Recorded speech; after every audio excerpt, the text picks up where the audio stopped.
Hello, ഈ രാജ്യത്തെ ഏറ്റവും മനോഹരമായ സ്ഥലങ്ങളിൽ ഒന്നിലേക്ക് സ്വാഗതം. ദക്ഷിണ മധ്യ ബീഹാറിലെ ബോധഗയാണിത്. നമ്മൾ ഇപ്പോൾ മനോഹരമായ മെട്ട ബുദ്ധരാമൻ ക്ഷേത്രത്തിലാണ്.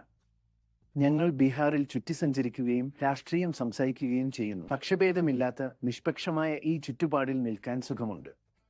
ഞങ്ങളോടൊപ്പം ഒന്ന് ചേർന്നതിൽ നന്ദി. ബീഹാർ തിരഞ്ഞെടുപ്പും 2024 ലോക്സഭാ തിരഞ്ഞെടുപ്പിലെ അഖിലേന്ത്യാ അന്തിമ ഫലവും തമ്മിലുള്ള ബന്ധം പരിശോധിക്കാൻ ഞങ്ങൾ പദ്ധതിയിടുന്നു. പട്ന മുതൽ ബോധഗയ വരെ ബീഹാറിലുടനീളം സഞ്ചരിച്ച് പുരുഷന്മാരും സ്ത്രീകളും ചെറുപ്പക്കാരും മുതിർന്നവരുമായ നൂറുകണക്കിന് വോട്ടർമാരുമായി ഞങ്ങൾ കുറച്ച് ദിവസങ്ങൾ ചെലവഴിച്ചു. രാജ്യത്തെ മറ്റ് സംസ്ഥാനങ്ങളെ അപേക്ഷിച്ച് മികച്ച അറിവും അപഗ്രഥനത്തോടെയും കൂടി ബീഹാറിലെ സാധാരണ വോട്ടർ ഈ തിരഞ്ഞെടുപ്പിനെ സമീപിക്കുന്നു എന്ന നിലയിൽ ഈ തിരഞ്ഞെടുപ്പ് സവിശേഷമാണ്. ഒന്നാമതായി, ബീഹാറിലെ രാഷ്ട്രീയ അതിർത്തി നിർണയം മനസ്സിലാക്കേണ്ടത് പ്രധാനമാണ്. ബീഹാറിന്റെ വടക്കൻ ഭാഗത്തെ വോട്ടർമാർ പെട്ടിയെയോ ന്റെയോ കൂടുതൽ വ്യക്തമായി പിന്തുണയ്ക്കുന്നു. അതേസമയം ബീഹാറിന്റെ തെക്കൻ ഭാഗത്തെ വോട്ടർമാർ ഭോജ്പൂർ, മഗധ് മേഖലകളിലെ വോട്ടർമാർ അപ അല്ലെങ്കിൽ എൻഡിഎയെ പിന്തുണയ്ക്കുന്നു. ഉയർന്ന മുസ്ലിം പ്രതിനിധ്യമുള്ള വടക്ക് കിഴക്കൻ പ്രദേശത്തിൽ എൻഡിഎ മുന്നണിക്ക് ആണ് സ്വാധീനം. 2019 കഴിഞ്ഞ ലോക്സഭാ തെരഞ്ഞെടുപ്പിൽ തൂത്തുവാരി. അതിനാൽ 2019 2024 ആവർത്തിക്കുമെന്ന പ്രതീക്ഷയിലാണ് മറുവശത്ത്, ലോക്സഭാ തിരഞ്ഞെടുപ്പിന് ശേഷമുള്ള 2020 സംസ്ഥാന നിയമസഭാ തിരഞ്ഞെടുപ്പിൽ എൻഡിഎ വല്ലാതെ തളർന്നു. നിങ്ങൾ നിയമസഭാ ഫലങ്ങൾ ലോക്സഭാ മണ്ഡലങ്ങളാക്കി മാറ്റുകയാണെങ്കിൽ 40 സീറ്റുകളിൽ 39 നിന്ന് 21 താഴുകയും 1 നിന്ന് 19 ഉയരുകയും ചെയ്തു. അടുത്ത ലോക്സഭാ തിരഞ്ഞെടുപ്പിൽ ആര് വിജയിക്കുമെന്നതിന്റെ നല്ല പ്രവചനങ്ങളാണ് സംസ്ഥാന നിയമസഭാ തിരഞ്ഞെടുപ്പുകൾ. കഴിഞ്ഞ 20 വർഷത്തെ നിയമസഭാ തിരഞ്ഞെടുപ്പുകൾ പരിശോധിക്കുമ്പോൾ 80% സമയവും നിയമസഭാ തിരഞ്ഞെടുപ്പിൽ വിജയിച്ച പാർട്ടിയാണ് അടുത്ത ലോക്സഭാ തിരഞ്ഞെടുപ്പിലും ആ സംസ്ഥാനത്ത് വിജയിക്കുന്നത്. എന്നാൽ ലോക്സഭാ തിരഞ്ഞെടുപ്പിനോട് അടുക്കുമ്പോഴാണ് നിയമസഭാ തിരഞ്ഞെടുപ്പ് നല്ല പ്രവചനമാകുന്നത്. മറിച്ച് ബീഹാറിൽ 4 വർഷം മുന്നെയാണ് ഇലക്ഷൻ നടന്നത്. അതിനാൽ ഇന്ത്യൻ സഖ്യത്തെ സംബന്ധിച്ചിടത്തോളം ഇത് ഒരു ആശങ്കയാണ്. അസംബ്ലി തിരഞ്ഞെടുപ്പ് ഒരു സൂചനയാണെന്നിരിക്കെ തന്നെ ഇത് പൂർണ്ണമായും ഏകപക്ഷീയമായ തിരഞ്ഞെടുപ്പായിരിക്കില്ലെന്ന് ഞങ്ങളുടെ യാത്രയിൽ കണ്ടെത്തി. നമസ്തേ ജി. നമസ്തേ. ആരാണ് മുന്നിലുള്ളതെന്ന് ഞങ്ങൾക്ക് കൃത്യമായി അറിയില്ല. പക്ഷേ ഇത് ഇരുവരും തമ്മിലുള്ള കടുത്ത പോരാട്ടമായിരിക്കും. ആരാണ് മുന്നിൽ നിൽക്കുന്നത്? വിളക്ക് മുന്നേറുന്നു. വികസനത്തിന്റെ പേരിൽ ഞാൻ മോദിക്ക് വോട്ട് ചെയ്യാൻ പോകുന്നു. എന്റെ കുടുംബം ആർക്ക് വോട്ട് ചെയ്യുന്നുവോ അവർക്ക് ഞാനും വോട്ട് ചെയ്യും. അതെ, RJDക്ക് വോട്ട് ചെയ്യും. നിതീഷ് ജിയുമായി BJP സഖ്യമുണ്ടാക്കിയത് തെറ്റാണ്. BJP സഖ്യമുണ്ടാക്കാൻ പാടില്ലായിരുന്നു. ഞാൻ BJP അനുഭാവിയായിരുന്നു. എന്നാൽ ഇന്ന് അവർക്ക് വോട്ട് ചെയ്യാൻ ഭയമാണ്. ഈ തിരഞ്ഞെടുപ്പിൽ തേജസ്വിയാണ് ലീഡ് ചെയ്യുക. പ്രധാനമന്ത്രി ചില കാര്യങ്ങൾ ചെയ്യുന്നു. റേഷൻ കാർഡുള്ള പാവപ്പെട്ടവർക്ക് റേഷൻ ലഭിക്കണം. രണ്ടുപേരോടും എനിക്ക് അസ്വസ്ഥതയുണ്ട്. രണ്ടുപേരും കള്ളം പറയുന്നു. നിതീഷ് ജി പൽട്ട് ചാച്ചയാണ്. ചിലപ്പോൾ അവൻ ഇപ്പുറത്തും ചിലപ്പോൾ മറുവശത്തുമാണ്. മറ്റൊന്ന്, ഒരുപാട് വാഗ്ദാനം ചെയ്യുന്നു. പക്ഷേ ആത്യന്തികമായി നമുക്ക് ഒന്നും ലഭിക്കുന്നില്ല. നിതീഷ് കുമാറിന്റെ ആശയം വളരെ മനോഹരമാണ്. പക്ഷേ അദ്ദേഹം അങ്ങോട്ടും ഇങ്ങോട്ടും മറിച്ചുകൊണ്ടിരിക്കുകയാണ്.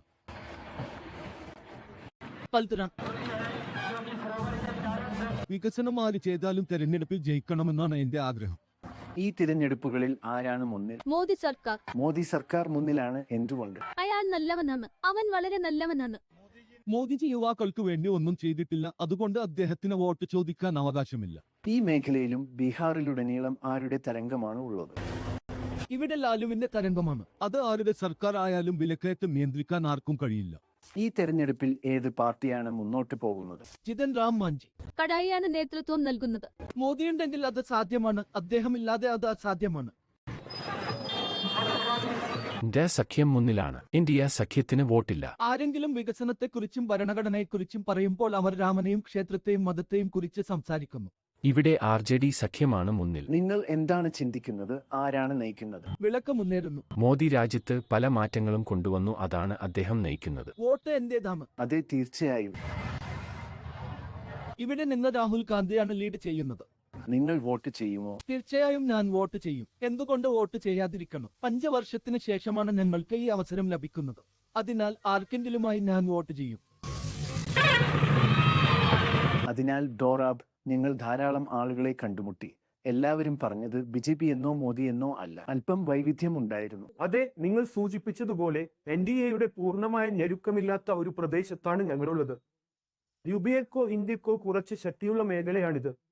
തൽഫലമായി വ്യത്യസ്ത അഭിപ്രായമുള്ള ആളുകളെ ഞങ്ങൾ കണ്ടുമുട്ടി. ബീഹാറികൾ രാഷ്ട്രീയത്തിൽ വളരെ മിടുക്കരാണ്. അങ്ങനെ ചൂടേറിയ ചർച്ചകൾ നടന്നു. നിങ്ങൾ ഒരുപാട് ചൂടേറിയ ചർച്ചകൾ നടത്തി. ഒരു തരത്തിലല്ലെങ്കിൽ മറ്റൊരു തരത്തിൽ വോട്ട് ചെയ്യാൻ നിങ്ങൾ അവരെ ബോധ്യപ്പെടുത്താൻ ശ്രമിക്കുകയായിരുന്നു. ബാജ്, അതെ, എനിക്ക് തോന്നുന്ന കാര്യങ്ങളെ അടിസ്ഥാനമാക്കി ആളുകളെ അത് പിന്തുടരാൻ ഞാൻ പ്രേരിപ്പിക്കാറുണ്ട്. ഡോറാബിന്റെ പോയിന്റിനെ അടിസ്ഥാനമാക്കി നോക്കുമ്പോൾ പേസ് 1-ലെ 4 സീറ്റുകളിൽ 3 അസംബ്ലി ഇലക്ഷനിലൂടെ കൂടെയായിരുന്നു. കാര്യങ്ങളെല്ലാം കൂട്ടി നോക്കുമ്പോൾ 1 മാത്രമാണ് ബിജെപിയിലേക്ക് പോയത്. അതിനാൽ ഇന്ത്യയെ സംബന്ധിച്ചിടത്തോളം ഇത് വളരെ ശക്തമായ ഒരു പ്രദേശമാണ്. നരേന്ദ്രമോദിയുടെ ജനപ്രീതിയാണ് ഇന്ത്യയുടെ ഏറ്റവും വലിയ സമ്പത്ത്. തെരഞ്ഞെടുപ്പിൽ മോദി പ്രഭാവം വളരെ വലുതാണ്. മോദി ഘടകം തീർത്തും പ്രധാനമല്ലാത്ത നിയമസഭാ തെരഞ്ഞെടുപ്പുകളിൽ ഒരു ശരാശരി 34% വോട്ട് അതേ സംസ്ഥാനങ്ങളിൽ നിന്നും നേടുന്നു. മോദി പ്രധാന പ്രചാരകനായ ലോക്സഭാ തെരഞ്ഞെടുപ്പിൽ ബിജെപി വോട്ട് ഏകദേശം 46%-മായി ഉയരുന്നു. അത് ചൂണ്ടിക്കാണിക്കുന്നത് മോദി ഇഫക്റ്റ് +12%-ലേക്കാണ്. ഇത് തിരഞ്ഞെടുപ്പ് ഫലങ്ങൾ നിർണ്ണയിക്കുന്നത് വളരെ വലുതാണ്. 2019 ലോക്സഭാ തെരഞ്ഞെടുപ്പിലെ ആ 12% വർധനയ്ക്കും BJPയുടെ വൻ തകർച്ചയ്ക്കും കാരണമായ പ്രധാന ഘടകങ്ങളിൽ ഒന്നാണിത്. 2019 തിരഞ്ഞെടുപ്പ് കഥയെ മുഴുവൻ മാറ്റിമറിക്കുകയും പ്രതിപക്ഷത്തെ മൊത്തത്തിൽ പുറത്താക്കുകയും ചെയ്ത പുൽവാമ ആക്രമണമാണ് മറ്റൊരു വലിയ ഘടകം. എന്നാൽ പുൽവാമ എത്രത്തോളം പ്രധാനമായിരുന്നു? സീറ്റുകളിൽ നിന്നും വോട്ടുകളിൽ നിന്നും മാറി ബിജെപിയുടെ വിജയ സാധ്യത കണക്കിലെടുത്താൽ അത് അതിശയകരമാണ്. പുൽവാമയ്ക്ക് മുമ്പ് ബിജെപിയുടെ വിജയസാധ്യത ഉയർന്ന 70%-ആയിരുന്നു. വീണ്ടും തിരഞ്ഞെടുക്കപ്പെടാനുള്ള സാധ്യത 70%-ആയിരുന്നു. എന്നാൽ പുൽവാമയ്ക്ക് ശേഷം ആ 70%-വും ഏതാണ്ട് 90%-ആയി ഉയർന്നു. വിജയസാധ്യതയിൽ 19% പുരോഗതി. ഓർക്കുക, ഇത് വോട്ട് ശതമാനമല്ല, വിജയിക്കാനുള്ള സാധ്യതയാണ്. ഞങ്ങളുടെ വിശകലനം അടിസ്ഥാനമാക്കിയാൽ 20% മോദി ഇഫക്റ്റും 28% പുൽവാമ ഇഫക്റ്റുമാണ് അത്ഭുതപൂർണമായ വിജയസാധ്യതയിലേക്ക് ബിജെപിയെ നയിച്ച ഘടകങ്ങൾ എന്ന് അനുമാനിക്കാവുന്നതാണ്. അതായത് ഡോറാബ്, ഇത്തവണ പുൽവാമ ഇല്ലെങ്കിലും അയോധ്യയുണ്ട്. പുൽവാമയുടെ അതേ തെരഞ്ഞെടുപ്പ് പ്രത്യാഘാതം അയോധ്യയ്ക്കും ഉണ്ടാകുമെന്ന ധാരണ നിങ്ങൾക്കുണ്ടോ? അയോധ്യയ്ക്കും പുൽവാമയ്ക്കും 2 പ്രധാന വ്യത്യാസങ്ങളുണ്ടെന്ന് നിങ്ങൾക്കറിയാം. തെരഞ്ഞെടുപ്പിന് തൊട്ടുമുമ്പാണ് പുൽവാമ നടന്നത്. ഇത് 9/11 പോലെയാണ്. അതുകൊണ്ട് പ്രയോജനം പെട്ടെന്നായിരുന്നു. ദേശീയ പ്രതിസന്ധി ഘട്ടങ്ങളിൽ അന്നത്തെ ഗവൺമെന്റിന് എന്നും ജനപിന്തുണ ഉണ്ട്. രാമക്ഷേത്രം വളരെ കാലമായി ചർച്ചയിലുണ്ട്. ജനുവരിയിലാണ് ഇത് തുറന്നത്. അതിനാൽ പ്രതിഫലം ഉണ്ടാകാം. എന്നാൽ അത് പുൽവാമയിലെ ഒരൊറ്റ ഷോട്ട് പോലെ ശക്തമായിരിക്കണമെന്നില്ല.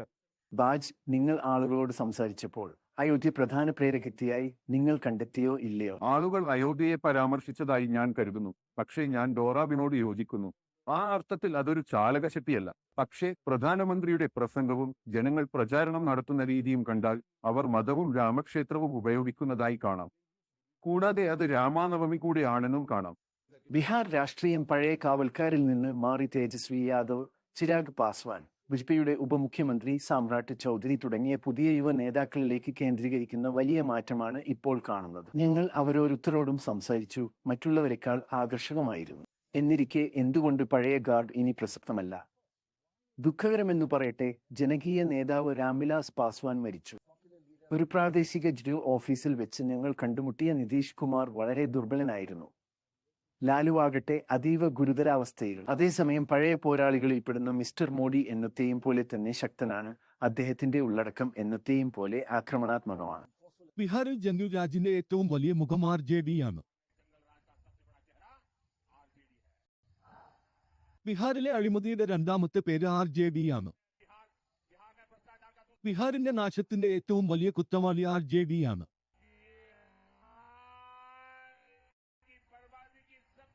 RJD ആണ് കാലിത്തീറ്റ കുംഭകോണത്തിന്റെ പേരിൽ വോട്ട് ചോദിക്കുന്നവർ. കാലിത്തീറ്റ കൊള്ളയടിച്ചു, പാവപ്പെട്ടവനെ കൊള്ളയടിച്ചു. കോടതികൾ ഇക്കാര്യം സ്ഥിരീകരിച്ചു. സുഹൃത്തുക്കളെ, RJD ബീഹാറിന് നൽകിയത് 2 കാര്യങ്ങളാണ്. ഒന്ന് ജനു രാജ്, മറ്റൊന്ന് അഴിമതി. തട്ടിക്കൊണ്ടുപോകലും മോചനദ്രവ്യവും ബീഹാറിൽ വ്യവസായമായി മാറിയത് അവരുടെ കാലഘട്ടത്തിലാണ്. ഞങ്ങളുടെ സഹോദരിമാർക്കും പെൺമക്കൾക്കും വീട്ടിൽ നിന്ന് പുറത്തിറങ്ങാൻ കഴിയുമായിരുന്നില്ല. നക്സലൈറ്റ് അക്രമങ്ങൾ കാരണം ഗയ പോലുള്ള പ്രദേശങ്ങൾ കത്തിയിരുന്നു. ഭഗവാൻ ബുദ്ധന്റെ നാമവുമായി ബന്ധിപ്പിച്ചിരിക്കുന്ന സ്ഥലത്ത് നക്സലൈറ്റ് ബുള്ളറ്റുകൾ പ്രയോഗിച്ചു. ബീഹാറിലെ നിരവധി കുടുംബങ്ങളെ ബീഹാർ വിട്ടുപോകാൻ RJD നിർബന്ധിച്ചു. സുഹൃത്തുക്കളെ, ഇന്ന് അവർ രാജ്യത്തെ കൊള്ളയടിക്കുന്ന അതേ കളി കളിക്കാൻ ആഗ്രഹിക്കുന്നു. മോദിയും ലാലുവും തമ്മിലുള്ള പഴയ പോരാട്ടം ഇന്നും തുടരുകയാണ്. ഈ ദിവസങ്ങളിൽ ലാലു അഭിമുഖങ്ങളൊന്നും നൽകിയിരുന്നില്ല. എന്നാൽ നീണ്ട ഇടവേളയ്ക്ക് ശേഷം അദ്ദേഹം അത് ചെയ്തു. പട്നയിൽ ഞങ്ങളോട് സംസാരിച്ചു. 34 വർഷമായി നിങ്ങൾ എല്ലാത്തരം ആരോപണങ്ങളും കേസുകളും അനുഭവിച്ചിട്ടുണ്ട്. നിങ്ങൾ ഒരിക്കലും ബിജെപിയിൽ ചേർന്നിട്ടില്ല. നിങ്ങൾ ബിജെപിയിൽ ചേർന്നിരുന്നെങ്കിൽ എല്ലാ കേസുകളിൽ നിന്നും മോചിതനായി നിങ്ങൾ ഒരു സന്തോഷവാനായേനെ. നിങ്ങളുടെ പകുതി പ്രശ്നങ്ങൾ പരിഹരിക്കപ്പെടുമായിരുന്നു.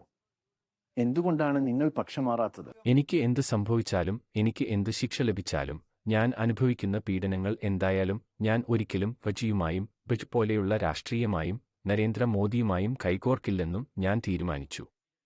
നാം അവരെ നശിപ്പിക്കും. എനിക്ക് അസുഖമാണെങ്കിലും എനിക്ക് കുഴപ്പമൊന്നുമില്ല. ഞങ്ങൾ അവരെ തോൽപ്പിക്കുമെന്ന് എനിക്ക് തോന്നുന്നു. എന്റെ മകൻ തേജസ്വി യാദവ് വളരെ കഠിനാധ്വാനം ചെയ്യുന്നു. ഈ തിരഞ്ഞെടുപ്പ് കാലത്ത് ഈ കൊടും ചൂടിൽ അവൻ ദിവസവും 4 മുതൽ 5 വരെ റാലികളെ അഭിസംബോധന ചെയ്യുന്നു. അതിനാൽ ബീഹാറിൽ നിന്ന് ഞങ്ങൾക്ക് നല്ല ഫലം ലഭിക്കും. എന്തുകൊണ്ടാണ് നിങ്ങൾ മോദിയുമായി കൂട്ടുകൂടാത്തത്? എന്തുകയാണ്ട്? അദ്ദേഹം നല്ല രാഷ്ട്രീയക്കാരനല്ല. അദ്ദേഹം വർഗീയനാണ്. അദ്ദേഹത്തിന്റെ ഭരണകാലത്ത് രാജ്യം തകർന്നു. രാജ്യം വിഭജനത്തിന്റെ വക്കിലാണ്. അതുകൊണ്ടാണ് ഞാൻ പല നേതാക്കളുമായും വലിയ ദേശീയ നേതാക്കളുമായും സഖ്യമുണ്ടാക്കിയത്. ഞാൻ പ്രധാനമന്ത്രിമാരെ പോലും ആക്കിയിട്ടുണ്ട്. 2 പ്രധാനമന്ത്രിമാരെ ആക്കിയിട്ടുണ്ട്. പക്ഷേ അദ്ദേഹത്തെപ്പോലെയുള്ള ഒരാളെ ഞാൻ കണ്ടിട്ടില്ല. മോദിജിക്ക് എന്ത് ഉപദേശമാണ് നിങ്ങൾ നൽകുക?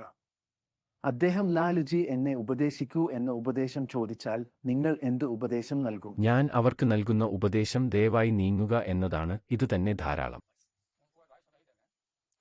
അങ്ങനെ ലാലുവിനെ നമ്മൾ അറിഞ്ഞിട്ട് എത്രയോ വർഷങ്ങൾക്ക് ശേഷം കാണാൻ കഴിഞ്ഞതിൽ സന്തോഷമുണ്ട്. പണ്ട് ഒരുമിച്ച് പശുവിനെ കറക്കുന്ന കാലം മുതൽ എനിക്ക് അവനെ അറിയാം. അവനൊരു ദുർബലനാണെന്നായിരുന്നു ഞാൻ വിചാരിച്ചിരുന്നത്. സത്യത്തിൽ ഞാൻ വിചാരിച്ചതിനേക്കാൾ എത്രയോ മിടുക്കനാണവൻ. അവൻ സാധാരണ നിലയിലേക്ക് മടങ്ങി. മോദിയും ലാലുവും തമ്മിലുള്ള ഈ ആക്രോശം ഇന്നും തുടരുന്നതായി നിങ്ങൾക്ക് എന്തുകൊണ്ടാണ് തോന്നിയത്? ശരി, അത് വളരെ കാലം പിന്നിലേക്ക് പോകുന്നു. പുറത്താക്കണമെന്ന പ്രസ്താവനയിൽ തന്നെ അദ്ദേഹം ഇപ്പോഴും തുടരുന്നു. എന്നാൽ താൻ പ്രചാരണം തുടങ്ങാൻ പോകുകയാണെന്നും അദ്ദേഹം പറഞ്ഞു. യഥാർത്ഥത്തിൽ അദ്ദേഹം ആഗ്രഹിക്കുന്നത്രയും അതേ സ്വാധീനം അദ്ദേഹത്തിനുണ്ടാകുമോ എന്നതാണ് ചോദ്യം. മോദിയും ലാലുവും തമ്മിലുള്ള വിരോധം നിങ്ങൾക്ക് കാണാൻ കഴിയും. തന്റെ പ്രസംഗത്തിൽ മോദി പലകുറി ജംഗിൾ രാജ്, അഴിമതി എന്നിവ ആവർത്തിക്കുന്നുണ്ട്. ലാലുവും റാബ്രിയും സംസ്ഥാനം ഭരിച്ചിരുന്ന കാലത്തെക്കുറിച്ചുള്ള പരാമർശമാണിത്. വൻ വിജയത്തിലേക്ക് മുന്നേറാൻ ഇന്ന് യുവ വോട്ടറിലേക്ക് നിർണായകമാണ്. 2019 രാജ്യത്തുടനീളമുള്ള തെരഞ്ഞെടുപ്പിൽ മുതിർന്ന വോട്ടർമാരാണ് ഇന്ത്യക്ക് ഏറ്റവും വലിയ ആനുകൂല്യം നൽകിയത്. അത് യുവ വോട്ടർമാർ ബജറ്റിലേക്ക് മാറുന്നതിന്റെ ഇരട്ടിയായിരുന്നു. ചെറുപ്പക്കാരായ വോട്ടർമാരുടെ സ്വിംഗ് ഏകദേശം 5% ആയിരുന്നു. അതേസമയം മുതിർന്ന വോട്ടർമാരുടെ സ്വിംഗ് 9% ആയിരുന്നു. നിരവധി യുവ വോട്ടർമാരുമായി ഞങ്ങൾ സംസാരിച്ചു.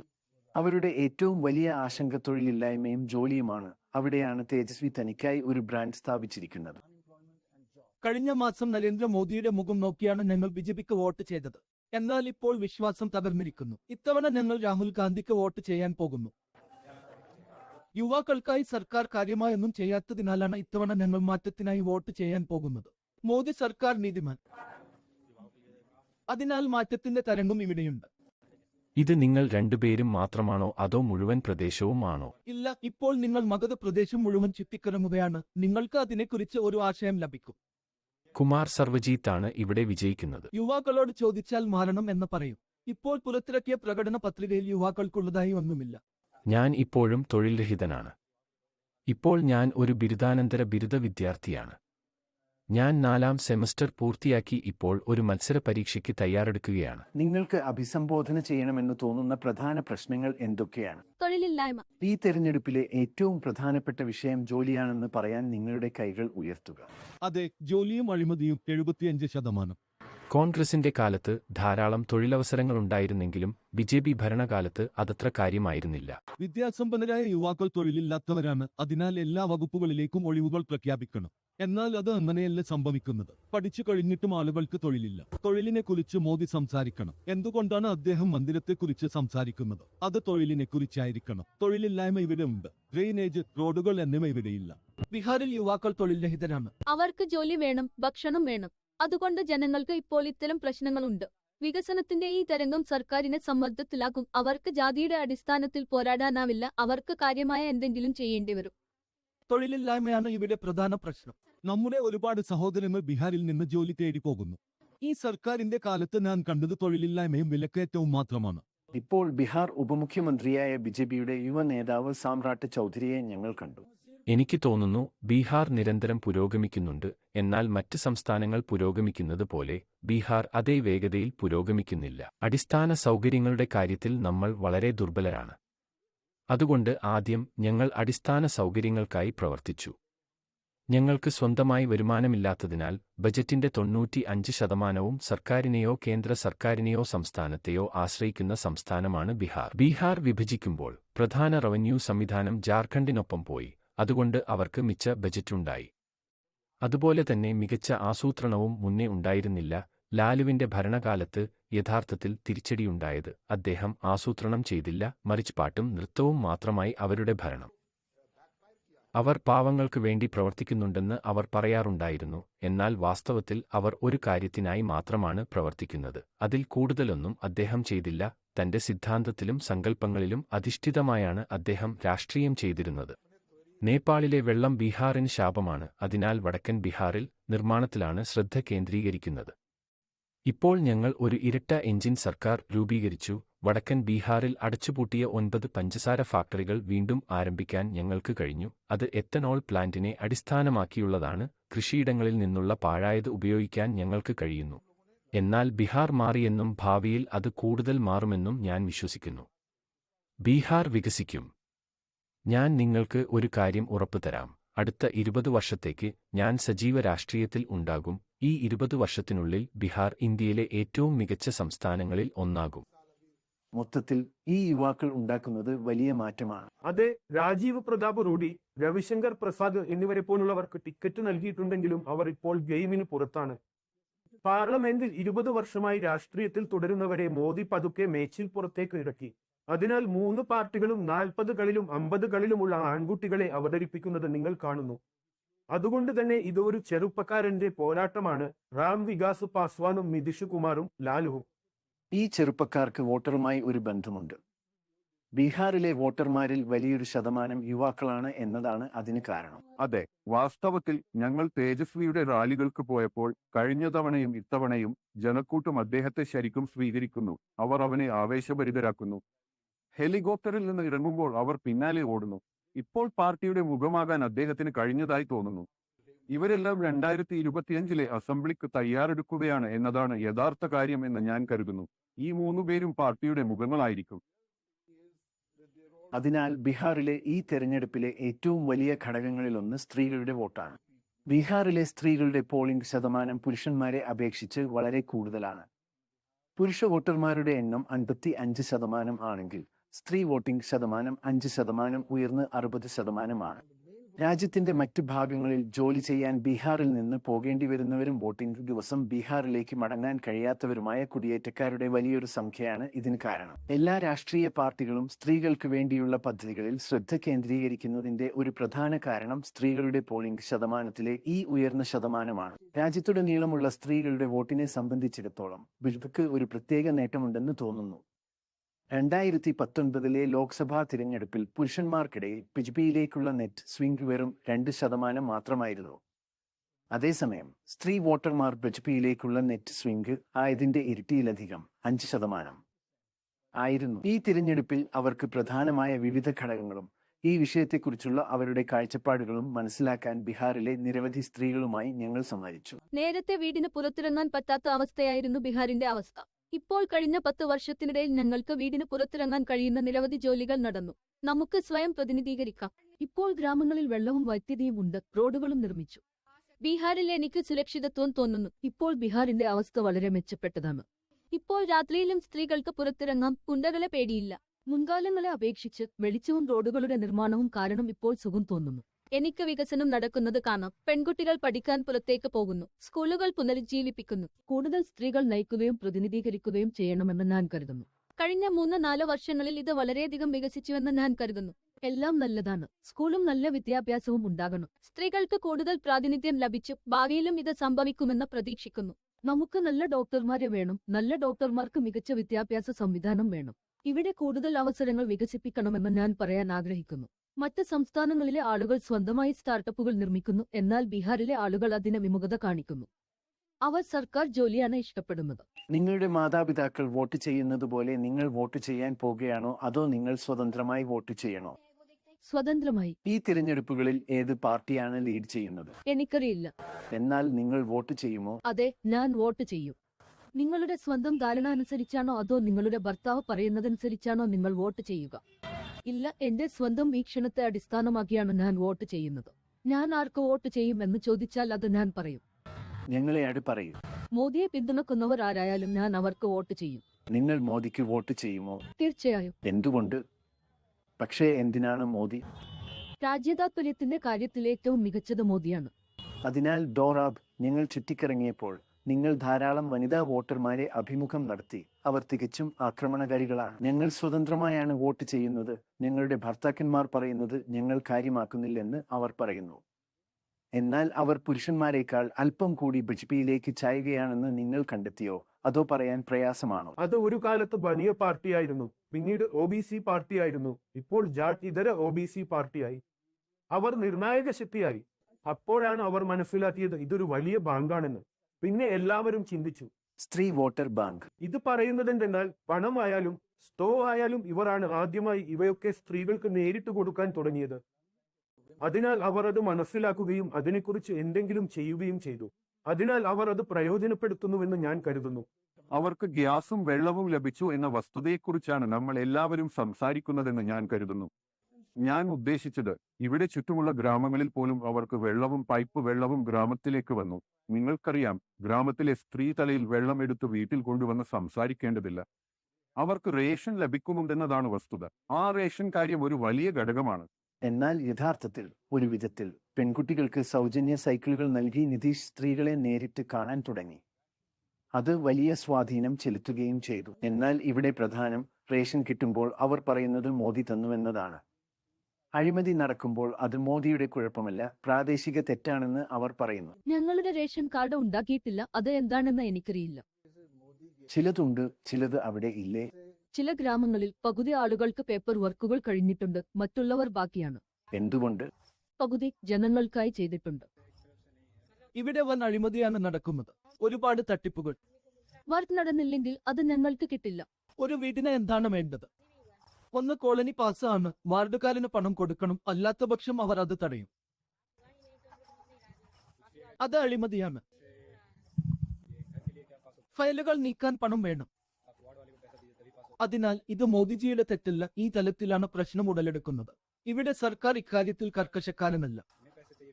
അദ്ദേഹം ഭക്ഷണം നൽകുന്നവനാണ്, കൊടുക്കുന്നവനാണ്. നടുവിലുള്ളവർ എടുത്തുകൊണ്ടുപോയാൽ ഡൽഹിയിൽ ഇരുന്നു കൊണ്ട് അദ്ദേഹത്തിന് ഒന്നും ചെയ്യാൻ കഴിയില്ല. ബീഹാറിൽ 3.6 മില്യൺ വീടുകൾ ഈ പദ്ധതിയിൽ നിന്ന് നിർമ്മിച്ചിട്ടുണ്ട്. ഞാൻ കരുതുന്നു ഇവിടെയുള്ള ഗ്രാമങ്ങളിൽ വായ്പകൾ വരുന്നുണ്ടോ എന്ന് ഞാൻ അവരോട് ചോദിച്ചപ്പോൾ എല്ലാവരും അതെ, പണം വരുന്നു എന്ന് പറഞ്ഞു. പക്ഷേ ഒരു നിശ്ചിത തുക തിരികെ നൽകണമെന്നും അവർ പറഞ്ഞു. അതുകൊണ്ട് തന്നെ BJPയുടെ ഏറ്റവും വലിയ ആശങ്കകളിലൊന്ന് കോൺഗ്രസ് പാർട്ടിയല്ല. കോൺഗ്രസ് അടിസ്ഥാനപരമായി അകലുകയാണ് കുറച്ചുകാലമായി. രാജ്യത്തുടനീളമുള്ള പ്രാദേശിക പാർട്ടികളുടെ വളർച്ചയാണ് BJPയെ സംബന്ധിച്ചിടത്തോളം ഏറ്റവും വലിയ ആശങ്ക. ബീഹാറിലും ഇതേ പ്രവണതയാണ് കാണുന്നത്. ഇന്ത്യയിൽ ഫെഡറലിസത്തിലേക്കുള്ള പ്രവണത ലോക്സഭയിലും നിയമസഭാ തലത്തിലും കാണുന്നുണ്ട്. പ്രാദേശിക പാർട്ടികളുടെ വളർച്ചയും സംസ്ഥാന നിയമസഭാ തലത്തിൽ ദേശീയ പാർട്ടികളുടെ പതനവും നോക്കൂ. അത്ഭുതം. പ്രാദേശിക പാർട്ടികളുടെ ഭാഗ്യത്തിൽ വ്യക്തമായ മാറ്റമുണ്ട്. ദേശീയ പാർട്ടികൾ പാടെ തകർന്നപ്പോൾ പ്രാദേശിക പാർട്ടികളും നാടകീയമായി ഉയർന്നു.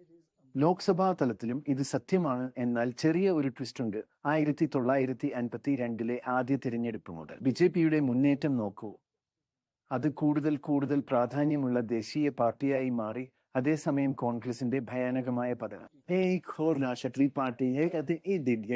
1952 ਤੋਂ ਇੱਕ ਰਾਸ਼ਟਰੀ ਪਾਰਟੀ ਦਾ ਉਭਾਰ ਦੂਜੀ ਰਾਸ਼ਟਰੀ ਪਾਰਟੀ ਵਿੱਚ ਗਿਰਾਵਟ ਦੇ ਕਾਰਨ ਹੋਇਆ ਹੈ, ਨਾ ਕਿ ਖੇਤਰੀ ਪਾਰਟੀਆਂ ਦੇ ਸਮਰਥਨ ਵਿੱਚ। ਇਸੇ ਗਿਰਾਵਟ ਦੇ ਕਾਰਨ ਅਸਲ ਵਿੱਚ ਖੇਤਰੀ ਪਾਰਟੀਆਂ ਹੌਲੀ ਓਵਰ ਟਾਈਮ ਵਧੀਆਂ ਹਨ। ਸੰਵਾਦ ਕੇਂദ്രീകਰਨ ਅੱਗੇ ചുക്കിയ नहीं है. ബീഹാറിലും ഇതേ പ്രവണത വളരെ വ്യക്തമാണ്. പ്രാദേശിക പാർട്ടികളും നിതീഷ് കുമാറിന്റെ ജെഡിയുവും ലാലുവിന്റെയും തേജസ്വി യാദവിന്റെയും RJDയുമാണ് ഇവിടുത്തെ പ്രബല കക്ഷികൾ. കൂടാതെ വളർന്നുവരുന്ന മറ്റൊരു യുവ പ്രാദേശിക നേതാവ് ചിരാഗ് പാസ്വാനാണ്. അദ്ദേഹത്തിന്റെ പിന്തുണ കൂടുന്നു. ബീഹാറിന്റെ വരും തലമുറയുടെ നേതാവായ ചിരാഗ് പാസ്വാനുമായി ഞങ്ങൾ സംസാരിച്ചു. ഞങ്ങൾ മുൻപും ഇവിടെ വരാറുണ്ടായിരുന്നു നിങ്ങളുടെ അച്ഛനെ ഇന്റർവ്യൂ ചെയ്യാൻ. അപ്പോഴൊക്കെ നിങ്ങളും കൂടെ ഉണ്ടാവാറുണ്ടായിരുന്നു അന്ന് പറഞ്ഞതിൽ വിലപ്പെട്ടത് എന്ന് തോന്നുന്ന എന്തെങ്കിലും ഇപ്പോൾ ഓർത്തെടുക്കാമോ? അതെ, ആരെങ്കിലും അദ്ദേഹത്തിനോട് അത് ചോദിക്കുമ്പോൾ നിങ്ങൾ അവനെ എങ്ങനെ രൂപപ്പെടുത്തുന്നു, ഭാവിയിലേക്ക് എന്തൊക്കെ രാഷ്ട്രീയ ഉപദേശമാണ് നൽകാറുള്ളത് എന്നൊക്കെ. അദ്ദേഹത്തിന് വളരെ പ്രശസ്തമായ സ്ഥിരം മറുപടി ഉണ്ടായിരുന്നു. അദ്ദേഹം അത് ആവർത്തിച്ച് പറയാറുണ്ടായിരുന്നു: മീനുകളെ നീന്തുന്നത് എങ്ങനെയെന്ന് ഒരിക്കലും പഠിപ്പിക്കില്ല. അത് എനിക്ക് ഒരുപാട് ആത്മവിശ്വാസം നൽകിയിരുന്നു, കാരണം അദ്ദേഹം എനിക്ക് തെറ്റുകൾ വരുത്താൻ ഇടം നൽകി. ഒരു പേപ്പർ വെയിറ്റ് പോലെ ഞാൻ അവിടെ ഉണ്ടെന്ന് അദ്ദേഹം എപ്പോഴും പറയുമായിരുന്നു. നീ പോയി നിന്റേതായ രീതിയിൽ കാര്യങ്ങൾ ചെയ്യൂ, തെറ്റ് പറ്റിയാൽ അത് നോക്കാൻ ഞാൻ ഉണ്ട്.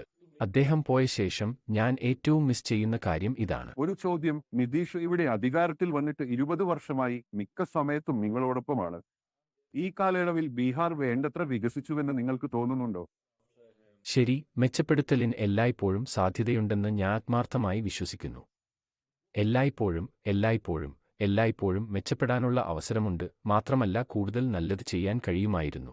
ഞാൻ ഇത് പറയുമ്പോൾ വളരെ സത്യസന്ധത പുലർത്തും. അതെ, എന്റെ സംസ്ഥാനത്തിന്റെ വിരോധാഭാസമാണിതെന്ന് ഞാൻ വിശ്വസിക്കുന്നു. ഇപ്പോൾ ഞാൻ അത് കൂടുതൽ വിശ്വസിക്കുന്നു. അത് കൂടുതൽ മനസ്സിലാക്കാൻ കഴിയും. എന്റെ പ്രധാനമന്ത്രി ഡബിൾ എഞ്ചിൻ സർക്കാരിനെക്കുറിച്ച് പറയുമ്പോൾ അതിന്റെ അർത്ഥമെന്താണെന്ന് എനിക്കറിയാം. ഒരു പാർലമെന്റ് അംഗം എന്ന നിലയിൽ ഞാനും ഇത് നേരിട്ടിട്ടുണ്ട്. കാരണം ഏറ്റവും കൂടുതൽ കാലം ഞാൻ എന്റെ സംസ്ഥാനത്ത് പ്രതിപക്ഷത്തായിരുന്നു. കേന്ദ്രതലത്തിൽ സർക്കാരിനൊപ്പമാണെങ്കിലും എന്റെ സംസ്ഥാനത്ത് പ്രതിപക്ഷത്തായിരുന്നു. അത് എനിക്ക് ഒരുപാട് തടസ്സങ്ങൾ നൽകി. അത് എനിക്ക് ഒരുപാട് പ്രശ്നങ്ങൾ നൽകി. അജണ്ട നടപ്പിലാക്കാൻ വളരെ ബുദ്ധിമുട്ടായിരുന്നു. നിങ്ങൾക്ക് ഒരു പ്രതിപക്ഷ നേതാവ് തേജസ്വിയുണ്ട്. ഒരു ഘട്ടത്തിൽ നിങ്ങളെപ്പോലെ വളരെ ചെറുപ്പമായിരുന്നു. ഇപ്പോൾ അദ്ദേഹത്തിന് ഒരു സർക്കാർ അനുഭവമുണ്ട്. അത് അദ്ദേഹത്തെ കൂടുതൽ ശക്തനായ എതിരാളിയാക്കുമോ? അത്തരം കാര്യങ്ങൾ എനിക്കറിയില്ല. എനിക്ക് എന്നെക്കുറിച്ച് നല്ല ആത്മവിശ്വാസമുണ്ട്. ഭരണഘടനാപരമായ ഒരു പോസ്റ്റോ അല്ലെങ്കിൽ ഏതെങ്കിലും പോസ്റ്റോ ഞാൻ മോഹിക്കുന്നില്ല. ഞാൻ എന്റെ സമരം തുടങ്ങിയപ്പോൾ, സർ, ഞാൻ നിങ്ങളോട് വളരെ സത്യസന്ധമായി പറയാം, ഞാൻ എവിടേക്കാണ് പോകുന്നതെന്ന് എനിക്കറിയില്ലായിരുന്നു.